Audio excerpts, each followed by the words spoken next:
यह कहानी एक ऐसी खूबसूरत महिला की है जिसके जीवन में सिर्फ दुख ही दुख था। उसके जन्म लेते ही उसके मां की मृत्यु और उसके विवाह होने पर उसके जवान पति की मृत्यु। कैसे वह अपने इस अकेलेपन का सामना करती है, कैसे उसके अंदर एक तड़प की आग भड़कने लगती है जिसे वह बुझाने का प्रयास करती है, और फिर कैसे एक साधु उसकी इस काम वासना के आग को बुझाता है। कहानी को पूरा सुनिएगा, मजा आएगा। उत्तर भारत के पहाड़ी इलाकों में बसा एक छोटा सा गांव शिवपुर था। यहाँ की सुबह मंत्रों की गूंज और शामें भजन कीर्तन से भरपूर होती थीं। यहाँ के लोग धार्मिक और सरल जीवन जीते थे, लेकिन इसी गांव में एक ऐसा रहस्य दबा था जो धीरे धीरे गांव की हवा में जहर घोलने वाला था। श्रद्धा गांव की सबसे सुंदर महिला थी। उसकी बड़ी बड़ी काली आंखों में एक अजीब सी गहराई थी जो किसी को भी मोह लेती, लेकिन उन आंखों में एक अनकहा दर्द भी था। श्रद्धा के पति की मृत्यु के बाद उसकी दुनिया वीरान हो गई थी। गांव के नियमों के अनुसार एक विधवा को दोबारा विवाह करने की अनुमति नहीं थी और उसे जीवन भर सतीत्व का पालन करना था। लोग उसका सम्मान करते थे, लेकिन उसकी इच्छाओं और भावनाओं को कोई महत्व नहीं देता था। श्रद्धा की जिंदगी एक रस हो गई थी।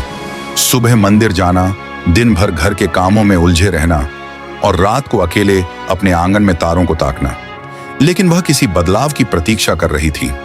एक दिन गांव में साधु हरिहर नाथ का आगमन हुआ। वे लंबे गठीले शरीर के व्यक्ति थे। उनकी घनी जटाएं, माथे पर चंदन और गहरी सम्मोहक आंखें किसी को भी प्रभावित कर सकती थीं। वे कहते थे कि उन्होंने हिमालय में वर्षों तपस्या की है और अब अपने ज्ञान से लोगों का उद्धार करना चाहते हैं। गांव वालों ने उन्हें सम्मान पूर्वक गांव के मंदिर में ठहराया।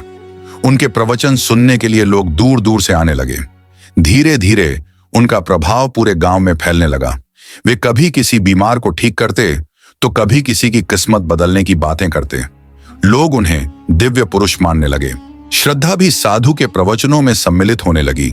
एक दिन जब मंदिर में बहुत कम लोग थे, श्रद्धा ने साधु से पूछा, महाराज, क्या मेरी भी कोई पहचान है या मैं बस एक विधवा बनकर रह जाऊंगी?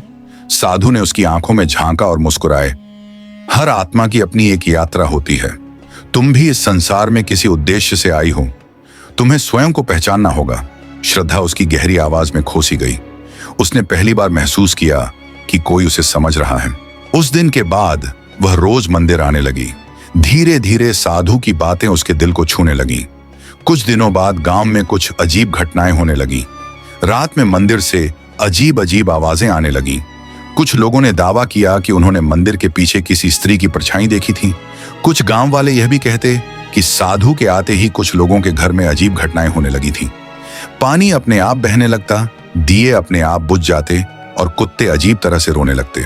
धीरे धीरे कुछ लोगों को संदेह होने लगा कि साधु महाराज केवल आध्यात्मिक शक्ति के लिए नहीं, बल्कि किसी और कारण से यहाँ आए हैं। श्रद्धा के जीवन का खालीपन उसे हर समय उत्तेजित करने लगा। वह बहुत प्रयास करती थी कि अपने अंदर की उस आग पर काबू पाए, लेकिन उसका दिल उसको यह अनुमति नहीं देता था। एक रात जब बारिश हो रही थी, श्रद्धा गांव से थोड़े दूर वाले आश्रम के बाहर भीगी हुई खड़ी थी। उसके कपड़े जल में लथपथ थे। साधु ने उसे देखा और भीतर एक अजीब सा आकर्षण महसूस किया। भीगने से ठंड लग जाएगी, चलो भीतर। श्रद्धा कांप रही थी, लेकिन यह ठंड से ज्यादा किसी और चीज की वजह से था। जैसे ही साधु ने उसके कंधे पर शाल डाली, उनका हाथ श्रद्धा के गीले चेहरे पर टिक गया। उनकी आंखें मिलीं और कुछ पल के लिए समय जैसे रुक गया। क्या मैं गलत कर रही हूं? श्रद्धा ने धीरे से पूछा। साधु ने उसकी आंखों में देखा। आत्मा की पुकार कभी गलत नहीं होती। उस क्षण में वे दोनों अपने सारे बंधनों को भूल गए। साधु का हाथ धीरे धीरे श्रद्धा के गालों पर फिसलने लगा और श्रद्धा ने अपनी आंखें बंद कर ली। बाहर बारिश तेज हो रही थी और अंदर एक और तूफान जन्म ले रहा था। धीरे धीरे गांव वालों को इस रिश्ते की भनक लगने लगी।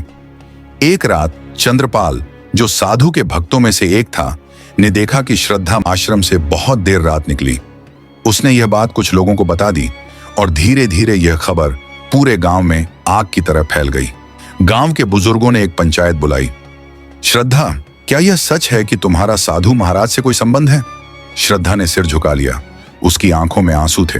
साधु ने आगे बढ़कर कहा, यह सच है, लेकिन यह प्रेम है, कोई पाप नहीं। गांव में हलचल मच गई। कुछ लोग साधु को गुनहगार मान रहे थे तो कुछ लोग श्रद्धा को दोषी ठहरा रहे थे। पंचायत ने फैसला सुनाया, साधु को गांव से निकाल दिया जाए और श्रद्धा को प्रायश्चित करना होगा। साधु को जबरन गांव से बाहर भेज दिया गया। श्रद्धा का दिल टूट गया। उसकी सांसें जोर जोर से अंदर बाहर होने लगी। वह ठिठक ठिठक कर रोने लगी। ऐसा प्रतीत होने लगा कि जैसे उसके शरीर से उसकी आत्मा ही निकल रही है। वह सरपंच के सामने हाथ पैर जोड़कर गिड़गिड़ाने लगी, लेकिन सभा ने अपना निर्णय नहीं बदला। अब वह अकेली मंदिर में बैठी रहती, उसी जगह जहां उन्होंने पहली बार एक दूसरे को समझा था। कभी कभी जब हवा तेज चलती, उसे लगता जैसे कोई उसके कानों में धीरे से कह रहा हो, आत्मा की पुकार कभी गलत नहीं होती। और वह मुस्कुरा देती, आंखों में छलकते आंसुओं के साथ। अब समय हो गया है आपसे इजाजत लेने का। आशा करता हूं कि अगली वीडियो में आपसे जरूर मुलाकात होगी। जय श्री कृष्ण, राधे राधे।